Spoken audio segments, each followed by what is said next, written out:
Oh, yeah, I did. Whoa. Whoa, whoa. Wanna try it again? No. No, It's slimy. I was just trying to. Did you walk it? The guy. That's it, man. That's it. Remember that. Remember that. Remember that.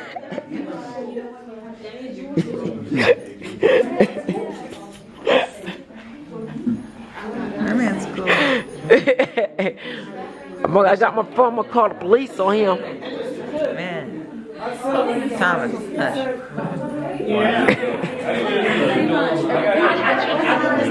Mr. Russell? We're gonna get to that part. We're gonna get to that part. We're gonna get to that part. So there's a real important question, Miss Leonie. Yes. Was a target. They want to know. Was a target. I didn't ask. They want to know how it is if these are real feet.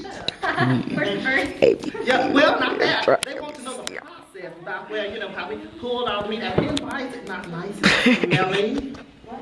You know. Of course you asked. Of course we're doing it. Yes. And why is it not blue? Why is it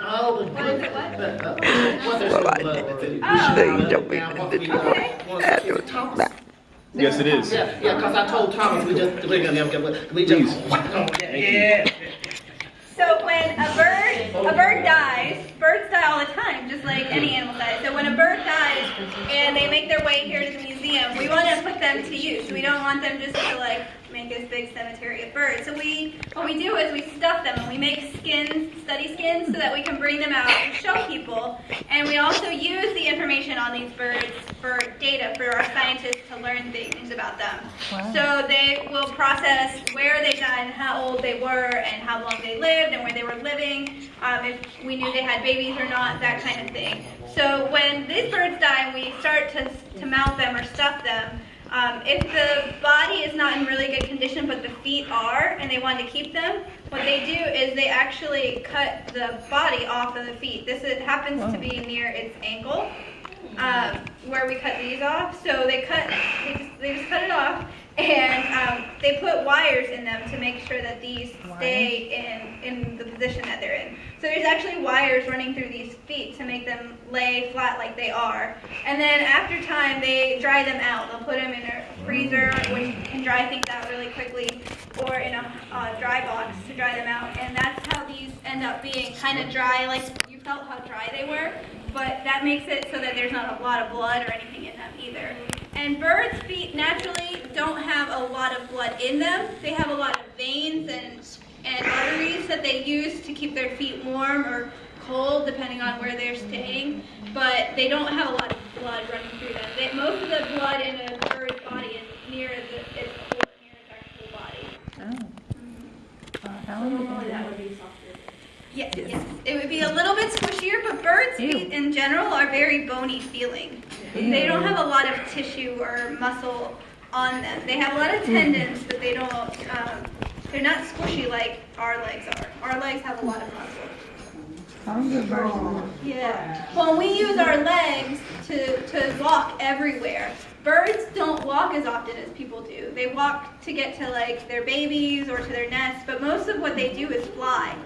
So most of their muscle mass is near their upper body, near their breastbone. How long do they live? Swans?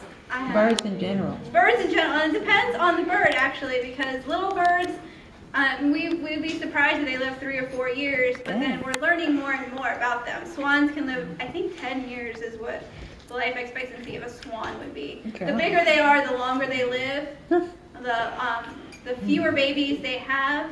The longer they live. So I think a swan would be 10 and an ostrich would be probably 10 years too. I heard that African macaws live like 150 years. Yeah. Whoa. So they're like family heirlooms because of that. Yep. They live for 150 years? Yeah. A lot of our very intelligent pet parrots, or people that have them as pets, live longer than the people who own them. But that's the one thing I do want is a parrot. A parakeet. Peacocks, I think they live like 20, 30 years, honestly. Yeah. Now, we already had mentioned that they don't have they have got a lot of veins inside birds, inside their feet. They're not really bony like ours are. My next bird foot is one that it's a raptor. It's a raptor. Are you Jamaican? Because you sound Jamaican. Not today. Honest. Not today. Catch me next week and it might be. This next one is going to be a nice raptor. We decided it was a hawk. It's going to be a hawk now. And this one, we're going to be a little bit more careful with this one because it has what we call talons. Talons. It means it's kind of like having, not the same, but it's kind of like having your toes, but having real long toenails, sharp toenails connected to the end of it. Like swords. Okay, kind of like that. That pretty cool? Yeah. Yeah, that's pretty cool. Okay, so we're gonna come around with these. And they may be a little sharp on the end. They may be a little sharp. If you cut me, I'ma sue you. Grasping, because they like to.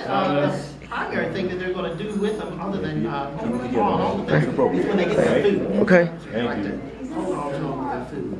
So you try to touch these if you want.